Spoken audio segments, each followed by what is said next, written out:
118, 111, the Sacramento Kings get the job done, even though they almost got robbed once again in Minnesota.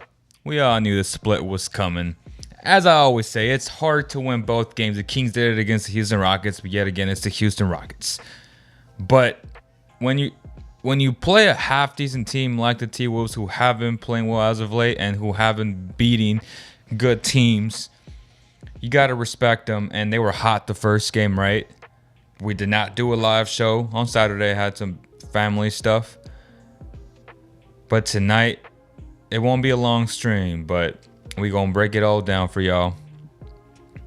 And we saw a different De'Aaron Fox in terms of the first quarter.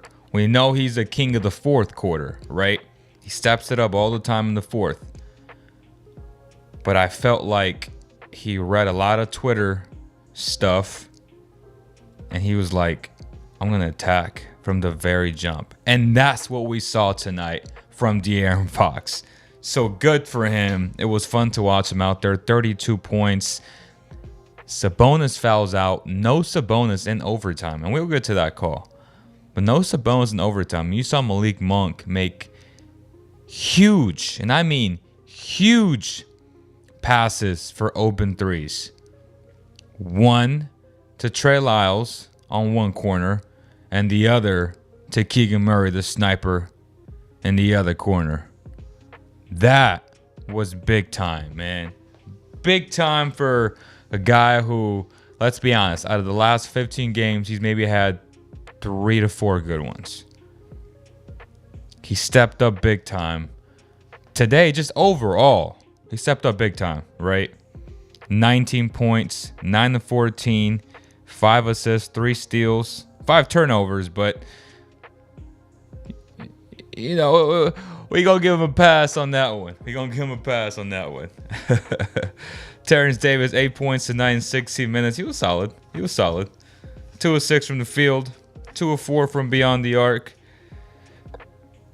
Malik Monk stepped up big time, man, and we got to give him his praise. We got to give him his flowers. I know he said after the game with Mark Jones and Kate Christensen that it got loud in Minnesota at the arena. And I was like, boy, don't you lie. We had Anthony Edwards trying to hype up the crowd because it is empty in there. There's no energy in the building. I don't want to hear that the crowd was loud because it wasn't. It was an awful crowd. I don't know why the Minnesota Vikings aren't playing. There's college basketball, and that's a big college basketball town. The University of Minnesota, or is it Minnesota? Yeah, it's University of Minnesota. But there's no reason why you shouldn't be, at least 80% full with a guy like Anthony Edwards on that squad, who is just showtime. He is box office. And for him to have to encourage the crowd to get up and get loud, it shows me that it's a weak crowd. You will never see that at Golden One Center because Kings fans are loud as hell and rowdy as hell all game long. Let's be honest. And of course, the beam is lit, man. Y'all see the beam. It's lit. 118, 111. Huh. The Kings are back on the win column, right? We love to see it. 28 and 21, 12 and 10 away from home. The T-Wolves are 18 and 11 at home, 27 and 26. A game above 500. We'll look at the standings in a little bit. But boy, before we get to that awful non-call, I just can't believe refs continue to miss these type of things, bro. Like, they're standing right there. What are you watching? Before we do all that, man, huge shout out to our sponsors today. Medici Sacramento, right across the Golden One Center. A perfect spot to go before every single game and get the Beam drink. It's called The Beam. It's $9 on game days. When I tell y'all it is magnificent, it is magnificent. I kid you guys not. Like, that is a hell of a drink. The presentation of the drink is literally a beam, just like this thing right here. So there's a ton of restaurants, and I'm not gonna knock them, but none of the restaurants that have made the beam drink look like an actual beam. This one looks like an actual beam, and it tastes like an actual beam. How do I know? It tastes like winning, baby. That's why I know. That's why I know. A huge shout out to Medici Sacramento across the Golden One Center. It's a great spot. It's amazing pizza. You will love it. Okay, so this call, man. This call really rubbed me off the wrong way because we saw it live. You saw Coach Mike Brown literally get on his knees and beg for the call. How do you not call it, though? Clear as day. It makes absolutely zero sense for you not to call that. With the game on the line, the guy lost his footing. He traveled from here to Sacramento to Minnesota, all the way to the snow. That was a travel. You know, all weekend we saw LeBron James cry and cry and cry for that foul. There was an angle where it showed that he traveled right before the foul. Now, I can't justify them saying, well, it's a makeup call. Like, you got to call what you see. And if you don't see the travel, okay. But that was an egregious call. And the refs on Twitter came out and said, oh, well, we lose sleep over these types of things. Are you going to lose sleep over tonight's too? Because you damn well should. You damn well should. Because that was embarrassing. Just like the whole Tyler Hero thing in Miami. That was embarrassing. You cannot continue to miss these calls, man. They're not difficult to call. Y'all are professional NBA refs. Y'all should be able to see it. Y'all should be able to see it, literally. So I don't want to hear it that, oh, well, we missed the call and now I can't sleep. You're sleeping just fine that night.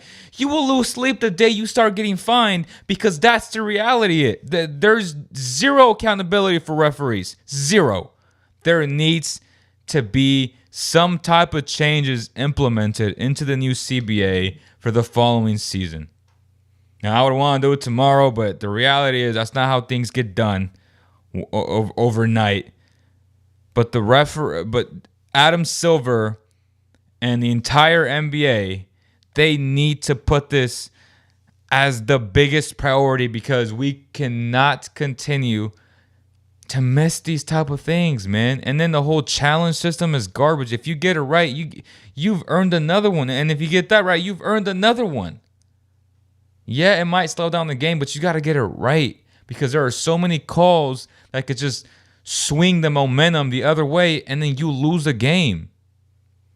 The NBA is extremely competitive. There's so much parity that any little missed call, and not little, but any missed call can literally decide a game. And this almost decided this game because you're on the road. You don't have your All-NBA center going into overtime. Obviously, they don't have their All-NBA guy in Cat. But the Kings could have easily lost the game in overtime. Thankfully, they didn't. But this cannot continue to happen. It cannot. I'm sorry, but it cannot continue to happen. How's everybody doing, man? How is everybody doing? Fox is an all-star. No question about it, bro. Monk, TD, Lyles were incredible off the bench tonight. Davion with some great defense. But overall, lots of hands, loose balls, and deflections. Love it.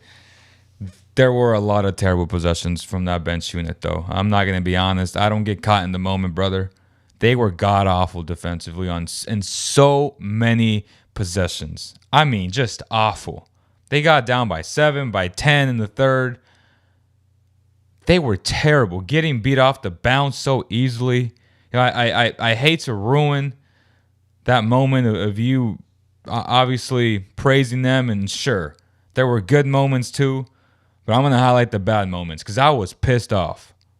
I was pissed off because Fox was a part of that as well. He was getting beat.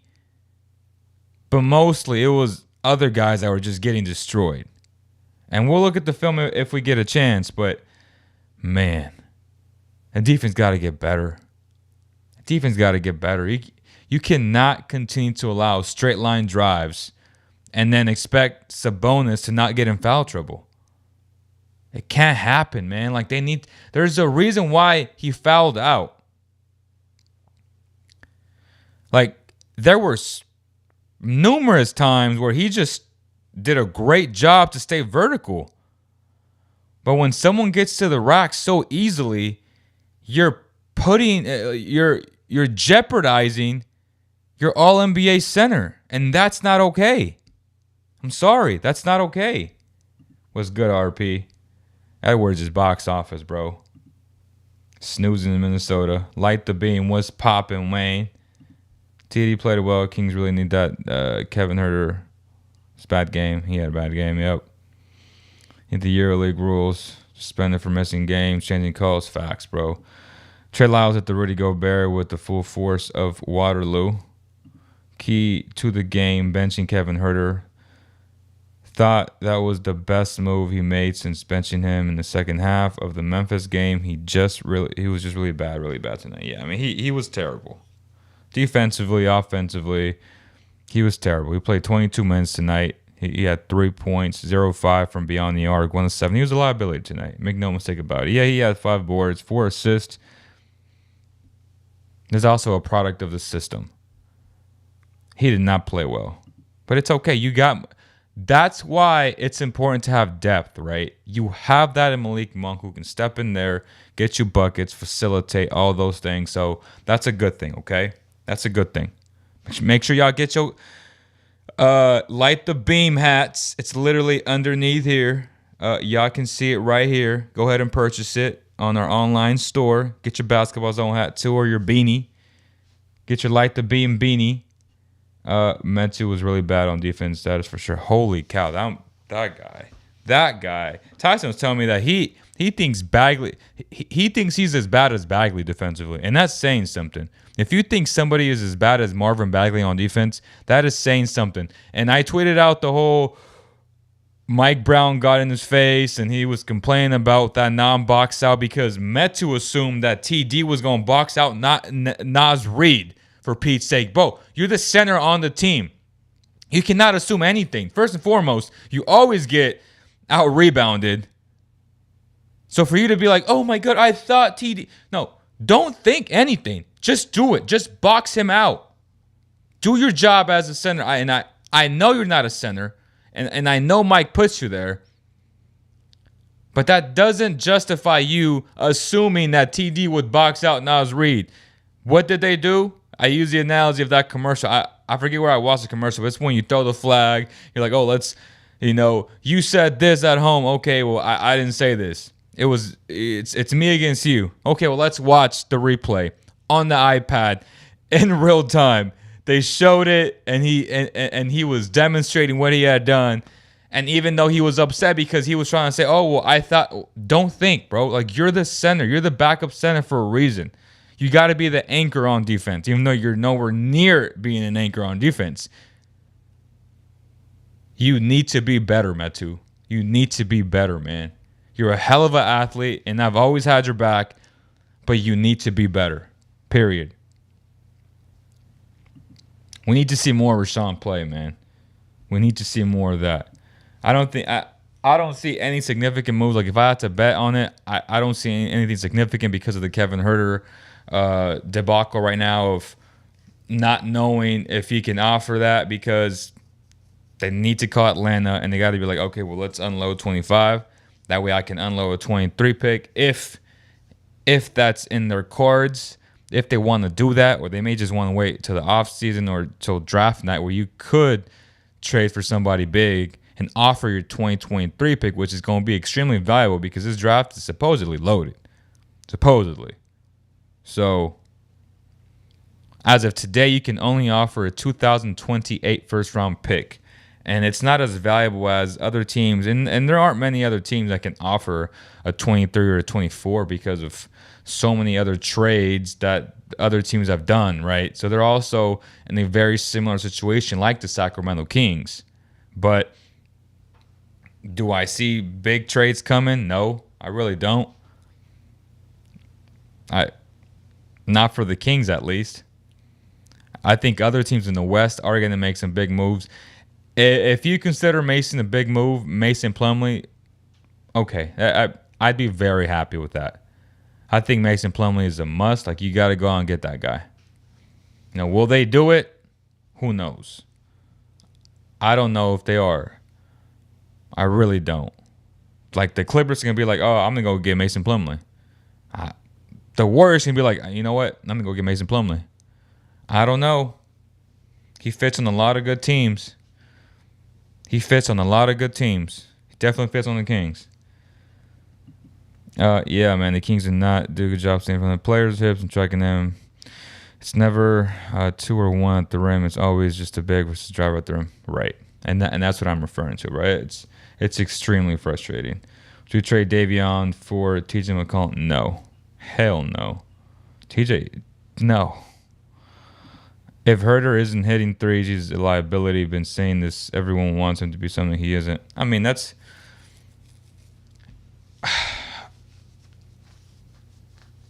yes and no, right? So,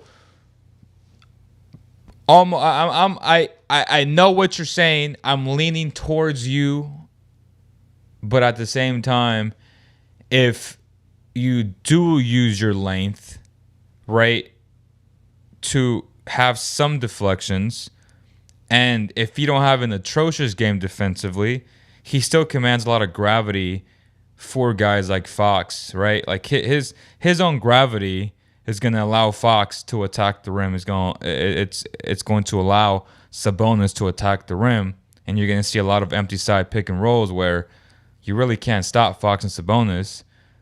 A lot of that too is because you have a threat like a Kevin Herter that can, regardless if he's 0 of 5, 0 of 10, he is able to hit at any point and hit big-time shots when he's needed.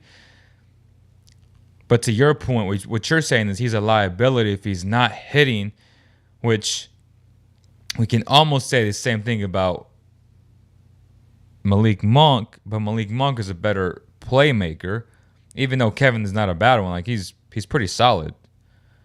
But yes, like, he's not good defensively, even though people will claim that he's 6'7" and that he is, but the reality is that he's not. Malik Monk is not a good defender. De'Aaron Fox is an improving defender, especially on the perimeter. You know, Keegan has been really bad for most of the year. He's shown flashes, but he's been really bad. Harrison Barnes is a shell of himself, of what he used to be. Like, he's nowhere near what Harrison Barnes used to be. So, to me, he's been bad. And then Sabonis has really been your best defender. Right. I know. That's really saying something, right?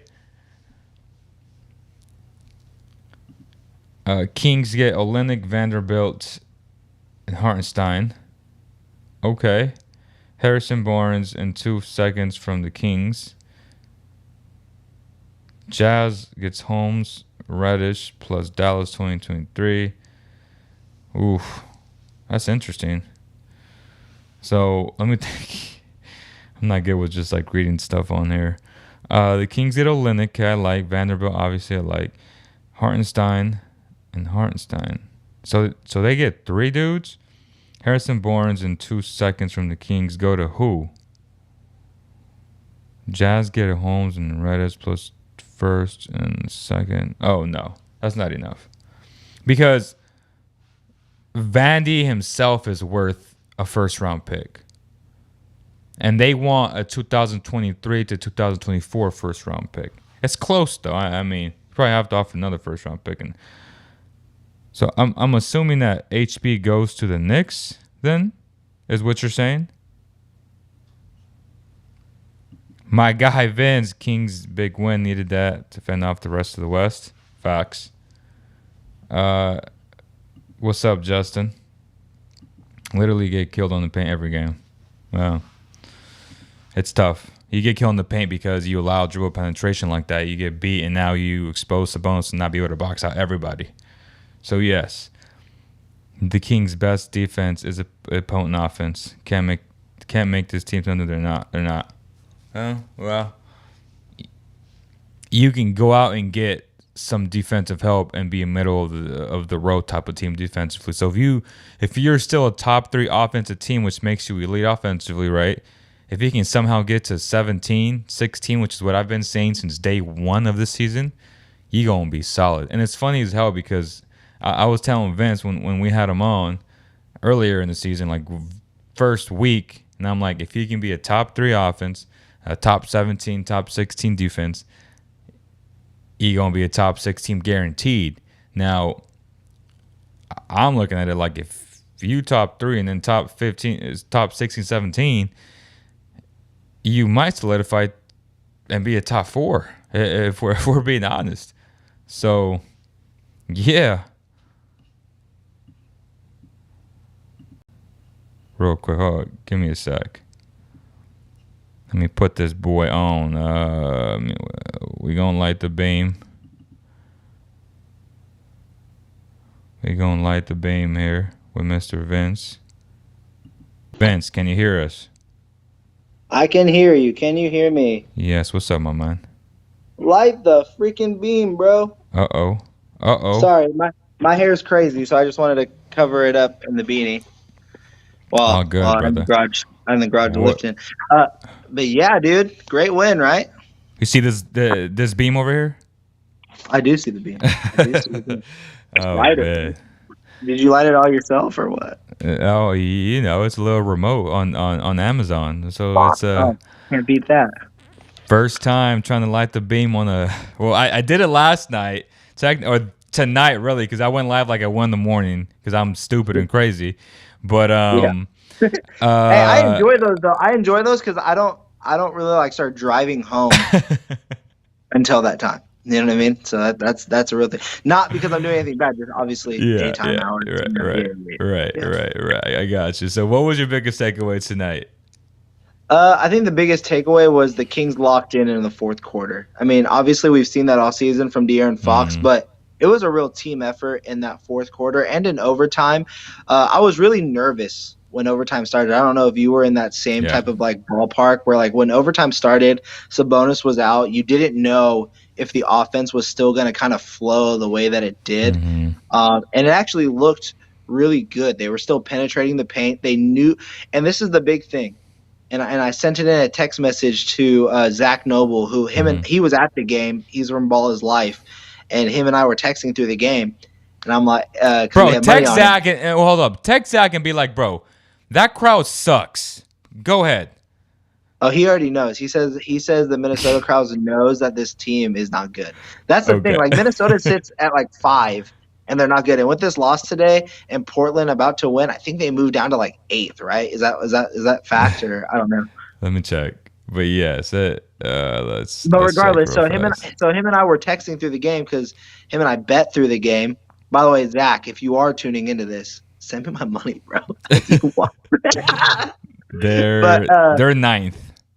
ninth, yeah, that's what I'm saying. Like it's so crazy out there in the West, and that's why I said this game in the chat real quick was it was such a big win to fend off the rest of this Western Conference. And like the big storyline heading into this game, and I had Katie on this morning on my podcast, Katie Christensen, Mm-hmm. and I was like, I wanted to ask her right before she got off the show because the big storyline heading into this one was, are the Kings too tired because of their workload with like Fox not really having his legs and things like that? And I thought we might have saw a little bit of that. Like heading into the third quarter, the Kings were starting to fall behind. They couldn't really get over that hump to get over that five-point deficit, and then they turned it up in the fourth. And I think the intensity of Sabonis really kicked it, but really it was overtime where I was really nervous to see where the offense would come from and to see them to still penetrate and expose Rudy Gobert for being an overrated good defender at that center spot.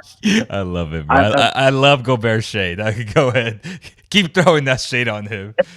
Well, I thought he is a good defender. Like Yeah, don't for get sure. don't get For it wrong. sure. He's For a sure. good defender. But to say he's 5 first-round picks worthy is where I'm like, he's not that good of a defender. You know what I mean? Like that's where I get like a little iffy on it.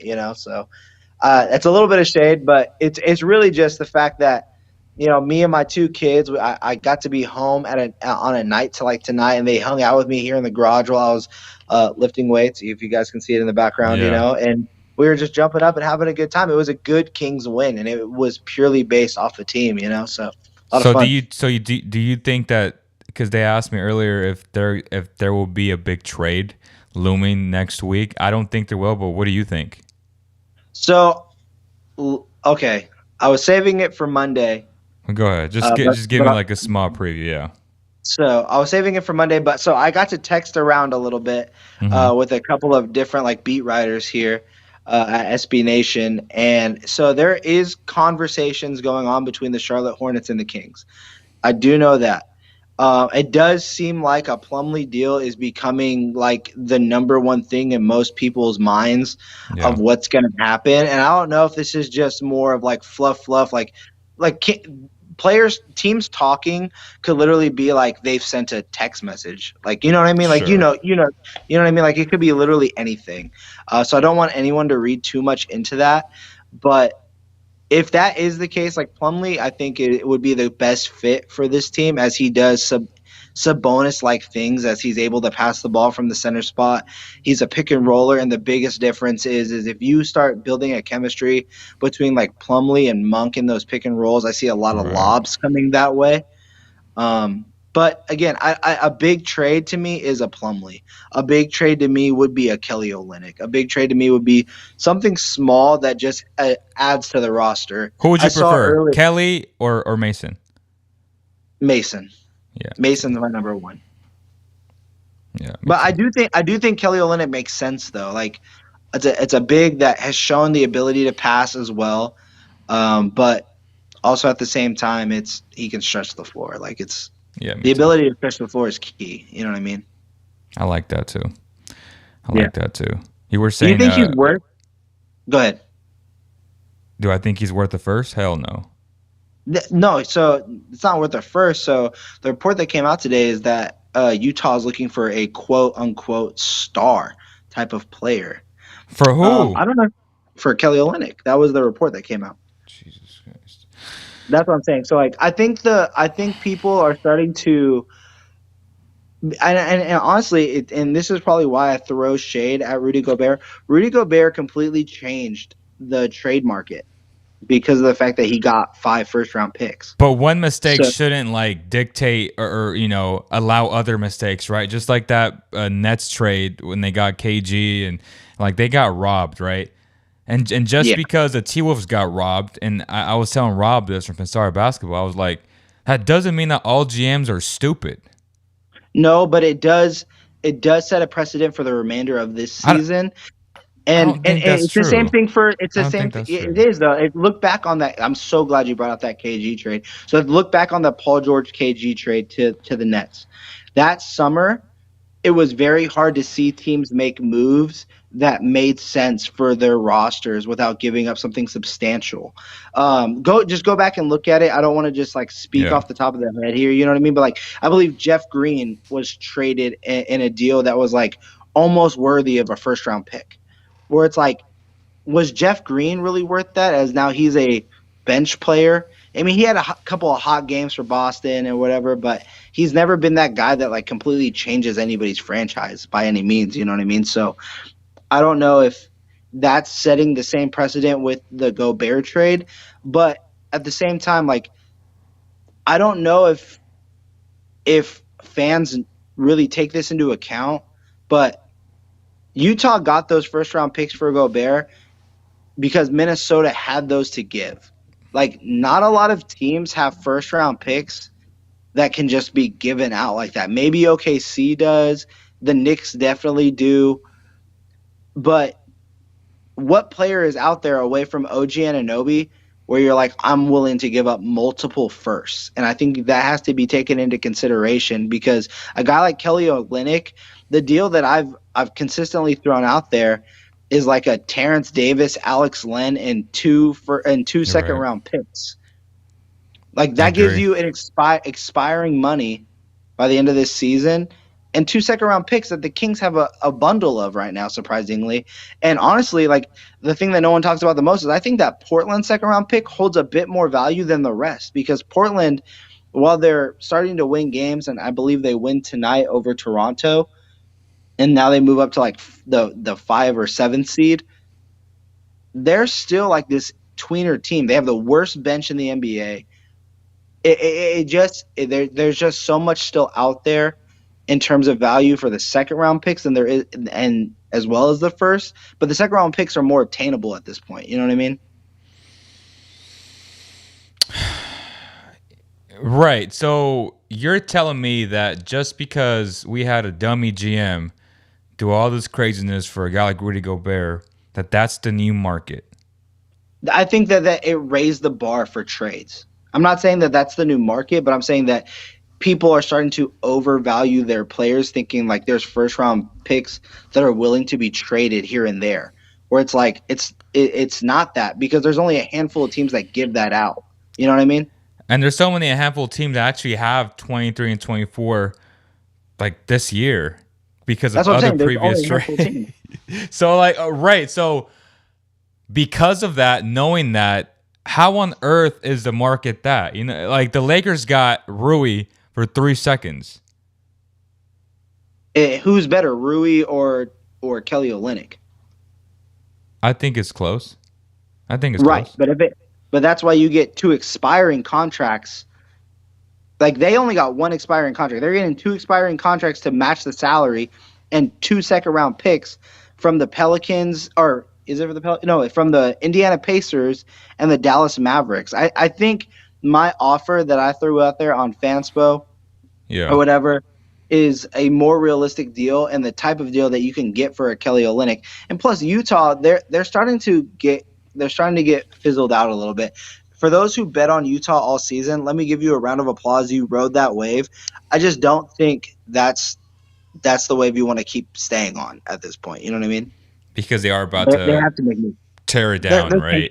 Yeah, they're not a team that has the superstar. I mean, Kessler is really good. Yeah, like he's really good, but he's not the centerstone piece that you start completely building around. I think you get a Wembanyama next to him, and you have your 4 or 5 combo, or you get a Cooper. What's the point guard's name? Is Cooper what? Or is that his last name? Cooper. You know what I'm talking about? Scooter Henderson. Yes, Scooter. Yeah. That dude is gross. He's gross. It's just Scoot Henderson is number 2 right now. We got Brandon Miller, Anthony Black, Grady Dick. But the Jazz probably, because they won too many games, to see them get one of those players is now kind of hard. So acquiring a bunch of seconds, getting that talent, to have a Vanderbilt, to have a Kelly Olynyk, I think you know what your value is as a team. Like you got to start acquiring assets. Like Mike Conley's probably going to be gone. If the Clippers or the Lakers can't land a Van Vliet or a Lowry, they're probably going after a Mike Conley. You know what I mean? If you're who I would love for the Kings, but they can't afford him because he's just too much. Mike Conley? Yeah, like he'd be the perfect backup for De'Aaron. Yeah, but he's going to be a starter for one of those Laker teams. Or for one of those LA teams, sorry. You see the Lakers so much on TV. Yeah, but I feel like to be on this roster with this type of system, I think he would appreciate that more. You know what I'm saying? Like 15 minutes on a winning team. I'm just saying. It's a better role for him. And it's less pressure. He's a true pro. Like anyone you talk to about Mike Conley, he's just one of the best pros. But the Kings but the Kings can't trade for him because he makes too much money. You know what I mean? Yeah. Yeah. So that's what I'm thinking. I've told you this before. I think DeRozan goes to the Lakers. If I'm Chicago, that's crazy. If I'm Chicago, I'm blowing it up here. If the Knicks cannot acquire OG Anunoby, I'm heavily pursuing Zach LaVine. And I told you I didn't think that they would look at OG Anunoby when I first said it on this show around the same exact time, honestly, at this hour. Mm-hmm. I didn't think that they would look to acquire OG Anunoby because of their infatuation with OJ Barrett.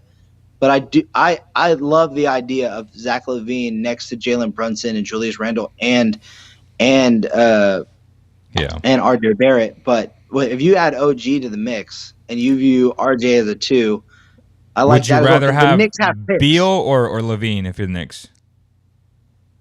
I just don't think Beal's going to be obtainable. Like I think, Okay. and especially with what the GM just recently came out and said about the Wizards, What do you he say? came out and said this was per the Athletic. The Wizards GM, or was it the owner, said that they're the most talented team they've had in a long time. Which is why they traded away Rui, so they made sure that they had the money to acquire Kyle Kuzma. If I'm the Kings, I'm going after Denny Advia. I think that'd be a Heavily. big pickup for them if they can get him. For pennies on the dollar, like 3 But you're seconds and getting a like. cheap one in Trey Lyles, right? Like Trey Lyles is finally taking away his pump fake. Do you I agree? mean, yeah. I mean, Trey's played it well, and I'm a big Trey hater, but I But you always have to say, admire the growth yeah, of his play. for He has right. grown as a player. He has grown as a player, and I appreciate his hard work. So I'm gonna give him his praise. If the praise is there, I will give it to him. But any final thoughts, bro? Because we should probably just end. I mean, I'm trying to go hoop right now. I don't know about you, but I'm trying to hoop, I'm not. bro. So I might have. So I went to the doctors today, What they say about your and knee? Like, how's your knee so doing? it's bad. It's really bad. They were surprised I hooped on it. So I played basketball for a little bit of money on Saturday, Mm-hmm. and I lost. And the entire game I was playing, I said I just couldn't extend up. Like I would bend down, but my left leg would get stuck down, and that's when I was like, I just got to make an appointment. And so I made the appointment this morning, right after my pod, and I went up there, and they were like, "You played basketball?" I said, "Yeah." They're like, "So we want to examine your leg. You can hear a crunching sound. It means like I think they said like my meniscus or like the Oh whatever that thing fuck. that's supposed to be the thing that cushions Yeah. it damn near like your suspension for your knee. They said it's basically gone. They said that it could possibly be a thing where it's torn, and they need to do surgery to remove the debris that's in your knee." So that they can, and then sew up what's still there, and then it's just a bunch of PT after that. And it's Wow. like, 6 months I'm or like, what? I didn't even ask for a time. They didn't even give me a timeline, to be 100% honest with you. They're like, let's just get the MRI first. So I went to the doctor. Then it's scheduling the MRI, because the bad thing is they looked at my right knee, which is the good knee, and they're like, they heard crunching in there as well. Oof, oof, And oof. they said it's because it's overcompensating because you can't put pressure on your right knee. And you know what, Damn. bro? Like honestly, like while I'm still in, like I just turned 30, like I'm still relatively young. It's like I should probably do it now rather than later. I love hooping, bro. Like it's hard for me to stay off that court. It's So hard for me to so put the hard. basketball in. It's so hard. It's so hard. I Yeah. know, right? I have chills in my body. I'm just thinking about like you're going to have to do it. It freaking sucks. Just like I had to do it in 19 right before I got injured right before I got married, and next 5 months was just hell for me because I literally couldn't walk as much when I torn all my little thing high ankle sprain, and it's a terrible feeling, bro. But I Dude, feel I'm like down too. Like I'm down to 202 right now. Like I've been dropping weight. I've been really like heavily into it, like of just like cardio. I've been change your hooping like diet though. Like if you go rehab, you gotta change your diet though. yeah. Like I said, bro, it's like honestly, like I don't want to get like all about me on this pod about the Kings, but it's like I've been listening to a ton of David Goggins, and like Yeah. Goggins, as much as he's about like calling people like don't let your inner bitch take over, he's also about like just evaluating your body. Like if your body's telling you to He stop, it reposted probably me. needs to stop. You saw that? What? He said, "Stay hard." He did? Yeah, sick. Dude, listen to his new, like if you guys do audiobooks, listen to his new audiobook, bro. After I every don't listen chapter, to him, but my brother's a disciple, so I was just like, "Stay hard" to everybody, and like he bro, like he's the reposted me. best. He's the best, bro. Yo, Goggins on his new book. It's like a bio of his book or whatever. At the end of every chapter, him and his ghostwriter damn near do like a 5-minute podcast describing like what, like if it wasn't portrayed in the way that it was written, like he damn near breaks down like what the message is about this chapter. And dude, it's so I'm on like chapter 4. It's so good. It's That's so awesome. freaking good. So Yeah, Gia dude. Lobo says, "What would you guys trade for Josh Hart?" For who? Josh Hart. Oh, I see it here. What up, Lobo? Uh, I would trade Davion for Josh Hart. I would trade Davion and whatever, and probably like He's solid. a He'd be protector for. so good for the Kings. Holy cow. I would say like he can essentially play Davion's role. Like Davion's role is like 18, 20 minutes a game, giving that breather for Fox, and then just and really just being able to be on the floor with next to Fox at times, like it can literally slide everybody over. And if someone's not having a hot night, to be there instead of a Monk being there, to be the guy that is the defender, Right. he would make a ton of sense. But what does that do for Portland is the real question. Then at that point, they got to get rid of Dame, right? No, I think Dame's there for. I think Dame is really that guy. He's like, this is my team. I think he has that old school mindset. Maybe at the end of this season it would change. He's really starting to pick it up, and I don't think he's that. I think he's gonna fight for a playoff spot with his team, whatever's built around him, and then just see what it's about in the offseason. Like his mindset of like, this is my team. I want to build through this team. I want to end my career with this team is real. Like he's that guy. Nah, I don't think so. Because if they get rid of Josh Hart, if they get rid of like another key role Jeremy Grant. player, then The Athletic said Jeremy Grant's possibly available. I thought that was the one of the biggest news that came out like 3 weeks ago. why would Dame stay if that's the case? No, I'm saying at the end of the season he would reevaluate, but I think he's the guy that wouldn't move this year. Yeah, and if you say that the market is prime time like that, then what's he going to command? Like if Rudy Gobert got you 5, like what's Dame going to do for you? You know what I mean? I mean, it just kind of depends. I mean, like, what's out there if you're Milwaukee, would you trade Drew Holiday Oof. for Damian Lillard? Hell no. Drew Holiday is so slept on as a player. Yeah, I mean, but he has those like moments in his head offensively where you're like, what are you doing? Yeah, but Yeah, he's so elite defensively that it doesn't matter. He is very defensively. Okay, Yeah. so he's out of the way. Because like if you're trading Dame, you're trading him to a contender. So you're not trading him for Norman Powell and Luke Kennard from the Clippers, right? So like, what team? What Would you top level trade team? him? Would you trade him for Kawhi Leonard? No,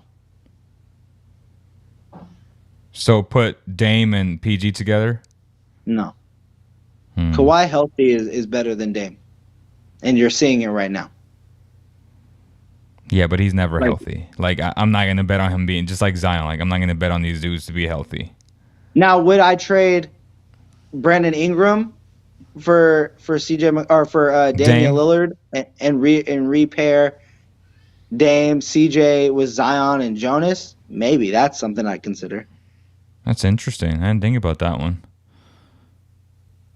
But there's just so many variables for them because Zion's just so unpredictable with his injuries. But you see know? what we're talking about though? Like with all of these different trade ideas of where the teams certainly are, it's like the certainty of where teams are, I should say. I would like do that if I'm Portland though.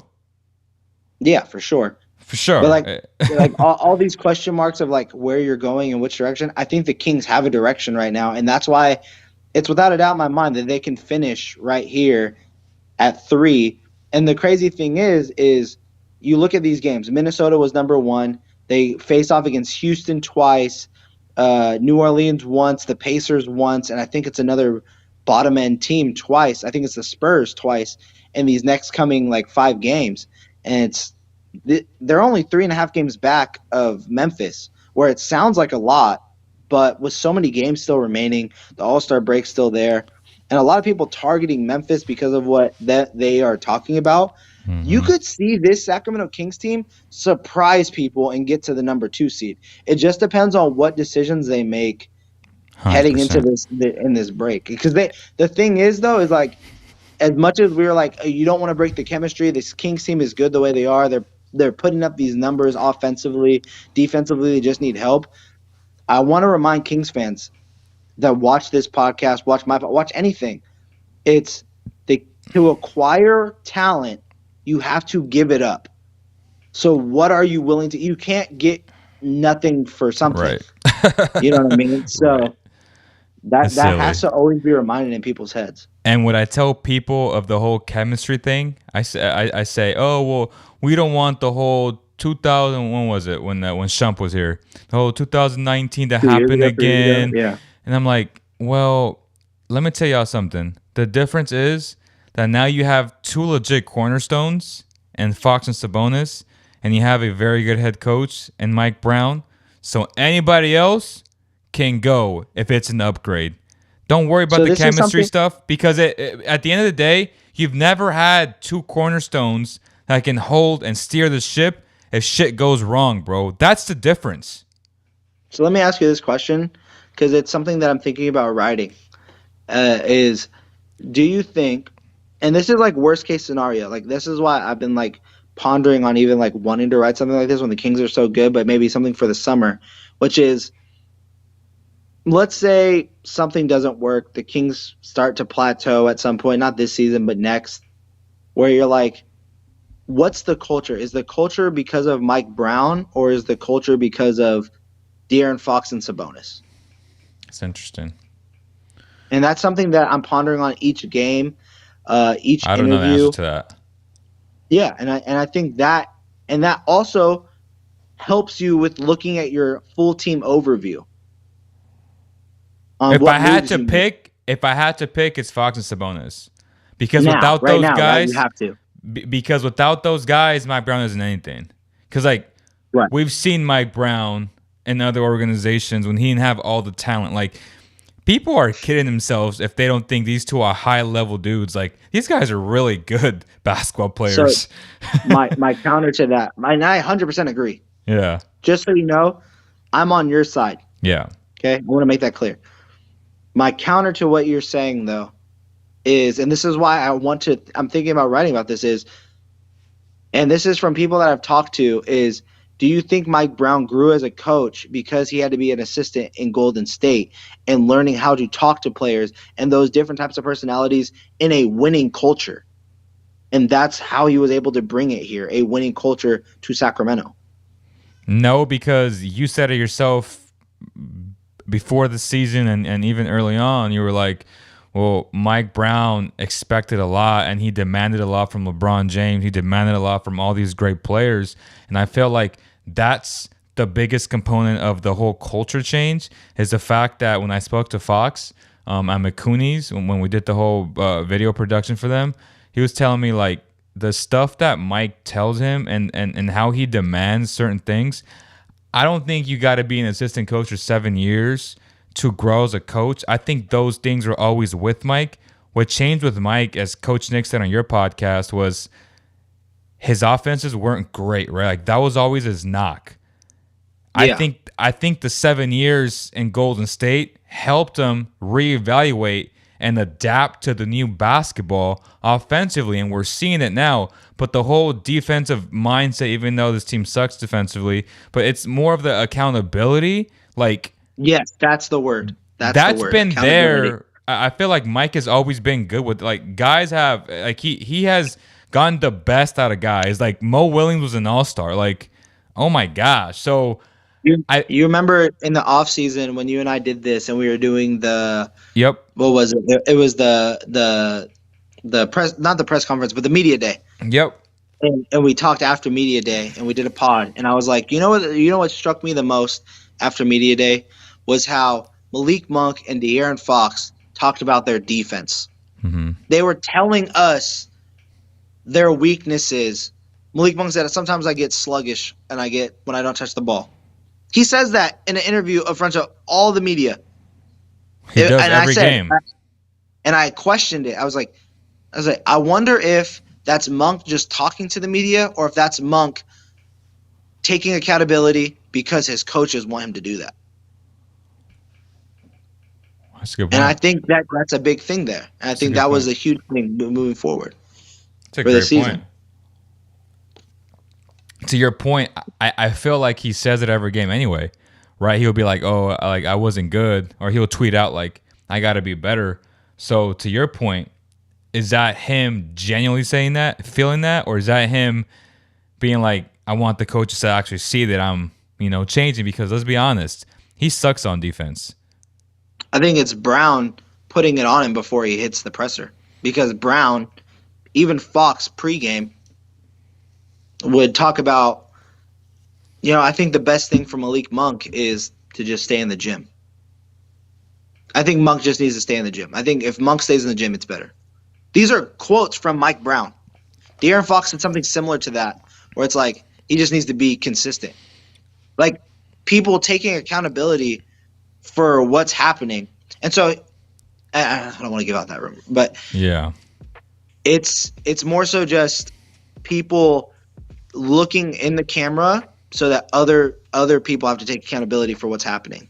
That's interesting, bro. I think that's a fascinating topic to discuss furthermore on a different show where we just focus on that because, when I tell you, hey, Vince, I fucked up on this play, like I should have rotated better. Like, is that me trying to make you feel better just so you can see that I care or that I'm acting like I care? Or is that me saying I really effed up? So I think that's the conversation, right? But even if that's the conversation, will It's we never ever a bad thing. Yeah, but like, will we ever get the right answer? Because we're not gonna know either way unless we have the player on the pod. I think the difference is is if you say it to me, like if we're playing whatever, Yeah. it's good because that's 24-hour. That's in a game in an adult league or whatever. Right. But what I'm saying is like for Monk, who's the first person that comes out on every conference? It's Mike Brown. Right. For Mike Brown to consistently come out and say, I just need to see Monk stay in the gym a bit more. Go look at past press conferences after the L's when Monk was struggling through the month of January. Look at it. That's the consistent word is he just needs to stay in the gym more. That's from your head coach, making you take accountability. And then for you to come out then afterward and say, he's right. That's the difference. And that's what this team is doing. They're looking themselves in the mirror for every situation. Well, for Vince and for me and for the entire CK Basketball Zone family, thank you guys so much. Jack, to your point, what could we get for HB in a few picks? We'll talk about that on a different show. But I thought it was a solid show today. Vince came in with the fire as he typically does. Make sure you guys check out his show, Sacktown Royalty's Finest there. Check out his articles, all that good stuff. I'm going to get going, try to get to the gym and try to hoop for at least an hour. But hey, man, thanks to everybody. God bless you guys and keep lighting the beam. This will be available everywhere, wherever you get your pods. Y'all know the thing, man. All right, y'all. Be good, man. Peace.